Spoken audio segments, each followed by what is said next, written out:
What's up, y'all? It's Poppin' and Steve. About to react to this vid by Patrick CC. It's titled "The Horrifying Transformation of Doja Cat." Not horrifying.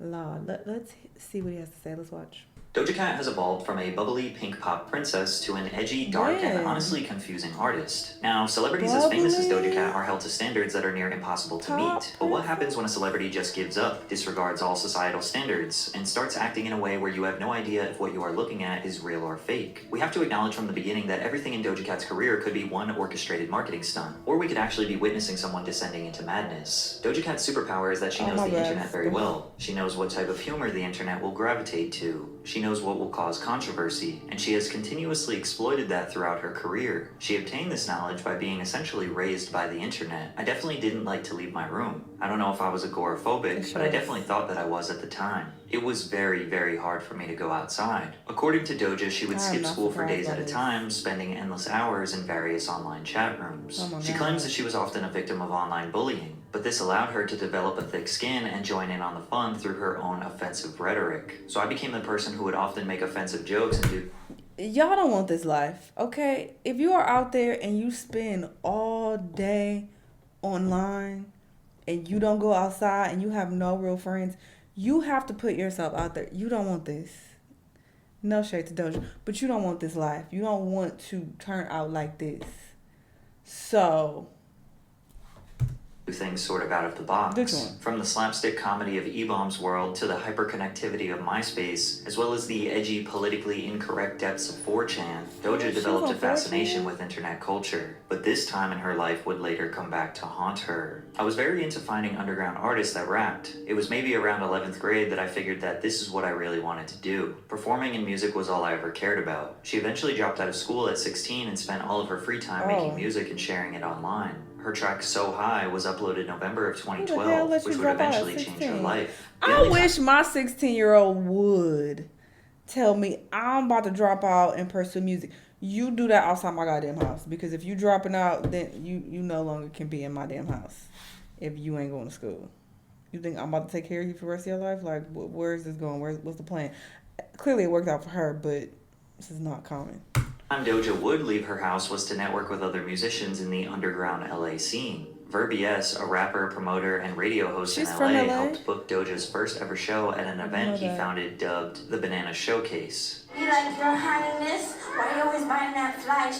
Why you gotta check them tyrants? And why you shut it down like hydrants? Although most of you know Doja as a pop star, she was initially trying to be a rapper. When they were developing her, I was like a live performance coach and rap coach, Verbies recalled. I would play her hella hip-hop videos and we'd freestyle. She was phenomenal. She didn't really need me, but I just happened to be there. Getty Beats was a producer that heard So High and was blown away. He connected Doja with industry executives, resulting in Doja signing with Kimosabe Records, an imprint of RCA Records founded by record producer and songwriter Dr. Luke while she was just 17 years old. This deal also came with a temporary artist management partnership with Roc Nation. Through Kimosabe, Doja released her debut EP, Her, with the track So High being re-released as her solo commercial debut single. It seemed like Doja was about to explode into the mainstream, but signing with Dr. Luke was a mistake she could have never foreseen. In 2014, Dr. Luke gained widespread media attention after Kesha filed a lawsuit against him. She accused Dr. Luke of sexual, physical, and emotional abuse over the course of several years, starting when she was 18. She also claimed that Dr. Luke was intentionally sabotaging her career. Kesha also sought to be released from her recording contract with Kimosabe Records. This case was huge news, with hashtag Free Kesha becoming a movement on social media. Coincidentally, Doja Cat's career came to a screeching halt as soon as Kesha's lawsuit was filed. Rapper Wale wanted to take Doja on his 30-city Simply Nothing tour across the USA, giving her some much-needed exposure to a mainstream audience. But she had to pull out because she didn't have the support of her label. Now, Doja never made any allegations against Dr. Luke, but is it a stretch to assume that Dr. Luke was more focused on fighting this lawsuit than helping his new signee with her career? Because Doja took a 3.5-year break from releasing music. In the music industry, they call this being shelved, which is when a label signs you, holds you on a contract, but doesn't do anything to help your career, metaphorically putting you on a shelf to collect dust. She kept money rolling in by doing whatever live performances possible, like doing a mini tour with the Philius London in 2015, as well as a short tour with Lizzo in 2017. Doja even turned down a feature on Billie Eilish's 2017 hit single, Bellyache. Fans would see Doja often on Periscope Live cooking up songs in her bedroom, but she had no intentions on releasing them until 2018. Her comeback in 2018 involved her ditching the rapper career path and aesthetic. She instead followed the typical pop star formula of selling sex through music. She debuted tracks like Roll With Us, Go To Town, and Candy, along with her 13-track album, Amala. But a lot of these songs fell on deaf ears. Kimosabe Records didn't do any marketing for her, didn't get her interviews, nor were they putting her on major festivals. She was watching her career fly by and reached a moment where she had nothing left to lose. One night on an Instagram Live with her core group of 60 fans watching, she made a masterpiece meme that would change her life. Producer Troy Noka sent her a sample of Wes Montgomery's Polka Dots and Moonbeams, asking her to make a beat for his album. At the time, she'd just received a cow costume in the mail. Doja hopped on Instagram Live and began writing Moo with her fans. 6 hours later, Doja and her fans wrote a song about her being a cow. But the silly song needed a silly music video. I opened up Photo Booth on my laptop and used the green screen feature with a green sheet that I hadn't used since I was 12, that was buried in the depths of my closet. I tacked it to a wall with a hammer, right over my mirror, and used some LED Christmas lights to light everything. The crappy lighting and terrible quality green screen combined with a song that is intentionally bad was the perfect thing to release in summer of 2018. When we were at the peak of the Lil Pump, Bad Baby, Lil Xan, Boom Gang, Whoa Vicky, Supreme Patty, Lil Tay, Instagram clout wave. Doja Cat's Moo music video fit right in this universe because people thought she was just a new quirky YouTuber who had a green screen and got bored. The music video for Moo garnered over 5 million views in 2 weeks and went extremely viral on every social media platform. But when people looked deeper, they realized she was an extremely talented pop artist with a record deal who had an entire album she just released a few months ago. Most people who go viral are not ready for a full-blown music career. Doja was more prepared than ever, and she was able to immediately capitalize on it. But first, she had to make some apologies. Some of her old tweets resurfaced of her using the F slur, to which she immediately responded by admitting she has used the word over 15,000 times in her life, then saying, "I don't think I hate gay people. Gay is okay." Obviously, this didn't go over well, and she issued a more formal apology the next day. This had no impact on her career and momentum, but it would not be the last time she would have to apologize for her past. Now that she went viral on her own, her label decided to support her. She embarked on a 23-city tour 1 month later, and was finally getting interviews from Billboard, Genius, and Vlad TV. She rolled out a big single alongside Rico Nasty called Tia Tamara, which maintained a lighthearted and fun approach to her music. Doja understood that fans loved the satire and goofiness of Moo, but she ultimately wanted to be taken seriously as a musician. A lot of artists that blow up off memes have a hard time being taken seriously, but the music industry was craving more female talent, and Doja was ready to fill that niche. Her debut single, Juicy, alongside Tyga, debuted at number 83 on the Hot 100, her first entry on the charts. It would eventually peak at number 43 due to various TikTok trends associated with the track. Her second studio album, Hot Pink, was an overtly girly, bubbly, sexy record that complemented her fun energy while still remaining professional. Say So wasn't rolled out as a single, but sparked a dance trend on TikTok. All the biggest influencers like Charli D'Amelio and James Charles helped skyrocket this song. The popularity prompted a remix featuring Nicki Minaj. As it gained steam, she tweeted, "If Say So hits number 1, I'll show you guys my boobs really hard." This tweet made headlines, some making fun of her desperation to go number 1, but then it worked. Say So peaked at number 1 on the Billboard Hot 100 and achieved a Guinness World Record for the first female rap duo to reach number 1 on the US singles chart. I just realized I have to show my boobs real hard. I'm just gonna be honest with you guys. I did play you. I'm not showing my boobs real hard, man. You got fucking played. People online were furious that she broke her promise. She's messing with the simps. Trust me, simps will overpower her and eventually expose something bad about her. This commenter couldn't have been more right. A few days later, a Twitter user resurfaced an old video of Doja in what they claimed was an alt-right chat room. On a website called Tiny Chat, Doja is seen wiggling and writhing while making sexual noises and advances towards other people in the chat before dropping the hard R. Her shirt reminds me of a baby. Not only was she acting really strange, but the other people in the call were using blatantly racist rhetoric. This was Doja's response. In this video, I'm being completely blackout drunk and completely dumb. In regards to people being racist in the chat room, this was her response. You know what I do understand is that there is racism that happens across Tiny Chat. And there is racism that happens across Instagram. There's racism that happens across Twitter. This happens everywhere. It just happens more on Tiny Chat because it's not as monitored. When you see racist on Tiny Chat, it's because people aren't paying attention. I've seen it, and I know that I've been targeted by it, but the narrative that it's a white supremacist chat is completely incorrect. But it didn't stop there. Fans also discovered a 2015 song Doja recorded called Didn't Do Nuffin. Didn't Do Nuffin is a racist term that originated on POL, which is an abbreviation for politically incorrect, an anonymous board on 4chan dedicated to current events and political discussion. This board has a reputation as a breeding ground for fringe beliefs and unapologetically grotesque takes. The term Didn't Do Nuffin is derived from the phrase didn't do nothing, a plea of innocence often used in reference to unarmed black men killed by police. The term was used to mock and criticize the black community during the Black Lives Matter protests. Hashtags like Doja Cat is over party and only clans began trending on Twitter. People believe that the chat room video and controversial song indicated a pattern of Doja's racist behavior. Not long after these conversations started, Doja issued a formal apology in which she acknowledged her involvement in the chat rooms, but also debunked the narrative that she's anti-black. She also jumped on an Instagram Live for 30 minutes where she gave a concise explanation. When I used it, it was because I was in chat rooms all the time and I was kind of locked away, and I was always on there just dealing with people coming at me left and right, talking about different slanderous terms after another. The term that I used in the song is one that I learned that day. So people were calling me it left and right, and I used it in a song.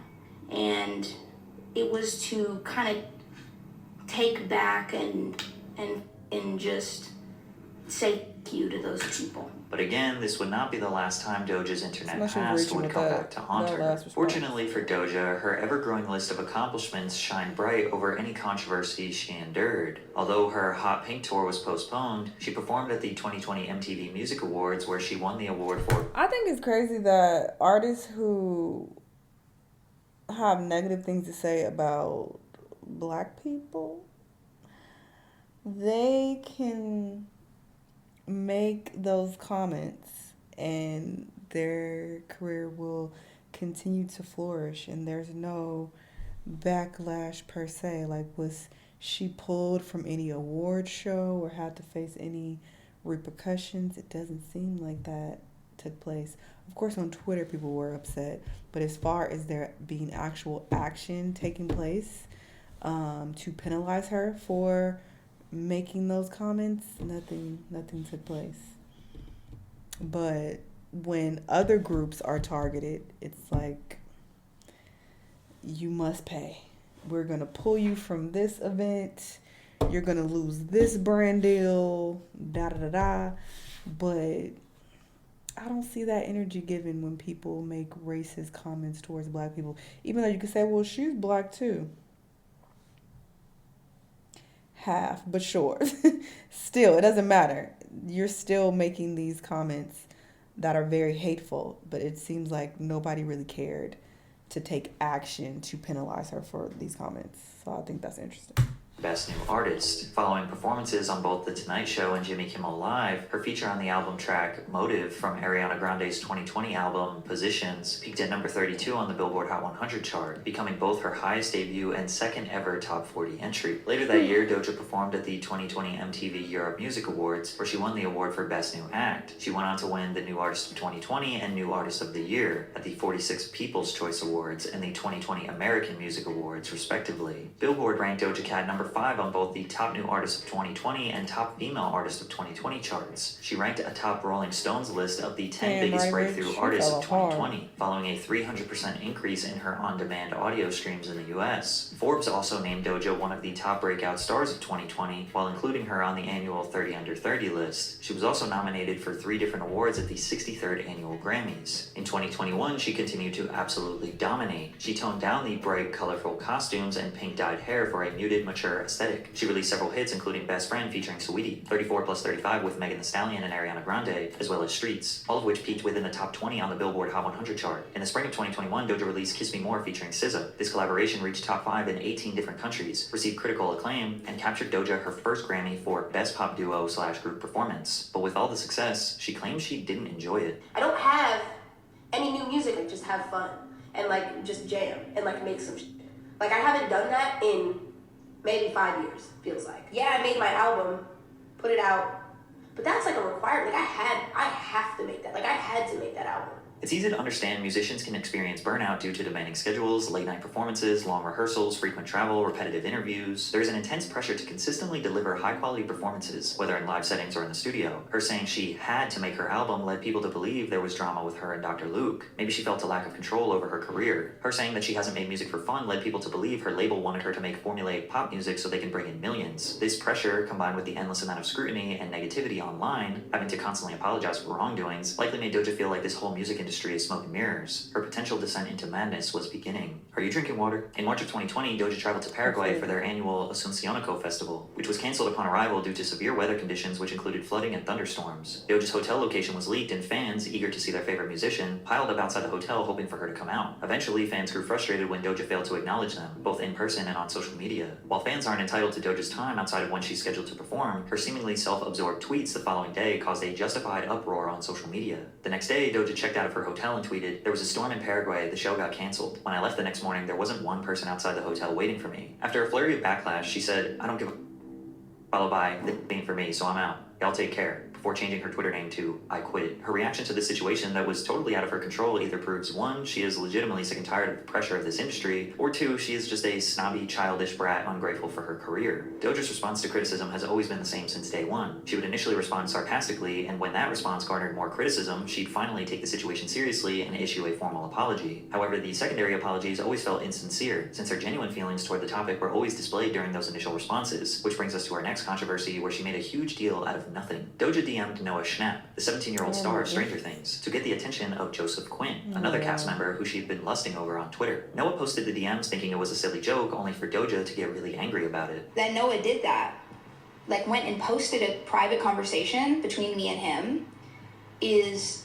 so unbelievably like socially unaware and whack. You know what I mean? Like that's like borderline snake. That's like weasel. That's what I'm saying. It's not that deep. It's just that he's like a very dumb kid. Doja assumed people would automatically take her side since Noah exposed their private messages. However, many people saw it as her trashing an innocent 17-year-old. What she said in the DMs was already public knowledge, and when Twitter users told her that she was overreacting to this small conflict, she played the victim and responded in an insincere, sarcastic tone. "Y'all are so cringe and lame, and nobody wants to hang with you. That's why y'all be on here unironically writing replies that makes you mad." Doja is clearly fed up with the negativity that comes with fame. Whether her controversies are self-inflicted or not, she was done with the expectations, done with petty drama, done with apologies, done trying to appease anyone but herself, and now it was her turn to control the narrative. She started by shaving her head bald. Then she went on Instagram Live and shaved her eyebrows. During the live, she said, "I feel like I was never supposed to have hair anyway." Whenever female celebrities randomly shave their head, people quickly assume that they have gone crazy, especially after the world witnessed Britney Spears infamously shave her head while having a mental breakdown in 2007. But when she attended Paris Fashion Week, people second-guessed her intentions. Doja collaborated with makeup artist Pat McGrath to create a strapless red dress while she was covered head to toe in 30,000 crimson red crystals. The look took almost 5 hours to complete, and while some people shrugged it off as just another crazy fashion choice for the sake of shock value, others made Illuminati conspiracy theories that she was imitating Lucifer, and this was nothing more than symbolism for the demonic realities of the entertainment industry. You could even say Doja's fashion antics are similar to the many stunts Lady Gaga pulled back in the early 2000s. Then again, they said that Gaga was in the Illuminati as well. Little did we know, putting together a creative or potentially shocking ensemble for Fashion Week became one of the least bizarre things Doja does. Doja announced that she planned on returning to her rap roots for her upcoming 4th studio album. She wanted to diverge from the pink and soft things and pop and glittery sounds that defined her career up until now. Her song Attention piqued some interest in the rap world, but fans who become accustomed to Doja's pop records were expressing their disappointment on social media, leading to Doja tweeting, "My comment section on IG used to only be positivity because I was doing what everyone wanted me to do, and I love that I can see through all the bull now." She clarified that it wasn't anything personal, but was discontent cranking out digestible pop hits for children on Twitter to get into fights about. She tweeted, "Planet Her and Hot Pink were cash grabs, and y'all fell for it. Now I can go disappear somewhere and touch grass with my loved ones on an island while y'all weep for mediocre pop." People were feeling regret for having ever supported her music, but this is the most honest thing Doja has ever said. Most of the music you love is a highly formulaic, soulless product that is scientifically engineered for you to love it.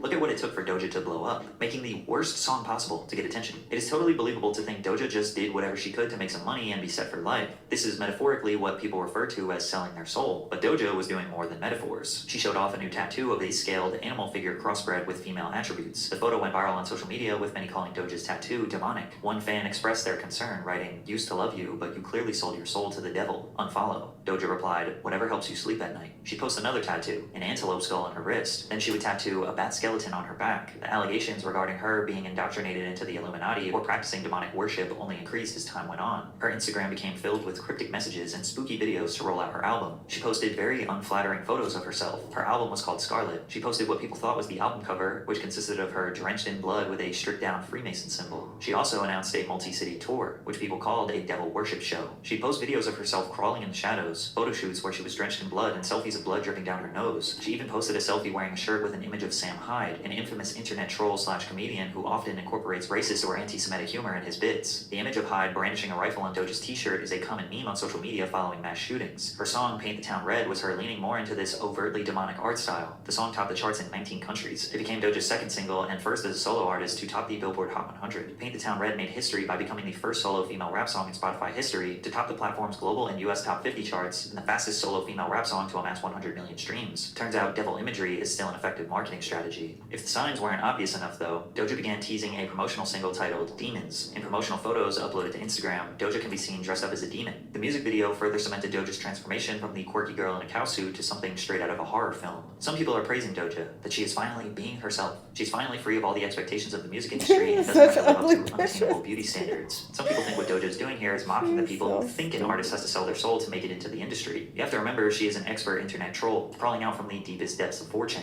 She knows all of this imagery will cause controversy. She knows she will get news coverage and have outraged parents calling for her music and concerts to be banned. She knows there will be conspiracy theories regardless, so she could be ironically presenting herself as a devil worshipper to make people think she has gone insane. Is this an extremely corny and overused art style for artists? Yes. Is it actually an Illuminati psyop? Maybe. Did it work? Not really. Doja's fourth studio album, Scarlet, debuted at number 4 on the Hot 200, moving 72,000 album equivalent units. In comparison, Planet Her debuted at number 2 and sold 109,000 units. Despite being on track to be the highest selling female pop star in the world, Doja potentially scared her audience away. I feel like she can still turn this around though. I feel like if she, lays low for a bit, chills on the demonic imagery, and comes out with some new bangers, people are going to forget about her antics and continue to support her, even though her last project still did really well. The first week sales weren't as good as the last album before that, but overall it still performed really well. So it's not like she scared away people too much. People are still listening to her. She still has a lot of fans who fuck with her music. I am one of those people who enjoys her music. Even though Paint the Town Red and Demons were the primary songs that I listened to from that album, Shut Your Ass Up too. I listened to that one as well. But yeah, overall I thought it was decent. So when she drops new music, I'm gonna check it out, and if I like it, I'm gonna listen to it. So I'm not really concerned with her demonic antics and her ridiculous behavior online. I just ignore it. Like, I thought it has nothing to do with me. She seems like she'd be going through some shit, but that's up to her to figure out. It's not my problem. Still gonna listen to her music, but I know some people feel differently. Anyway, y'all let me know what y'all think though. Let me know what other videos you're gonna watch, and I'll see you on the next one.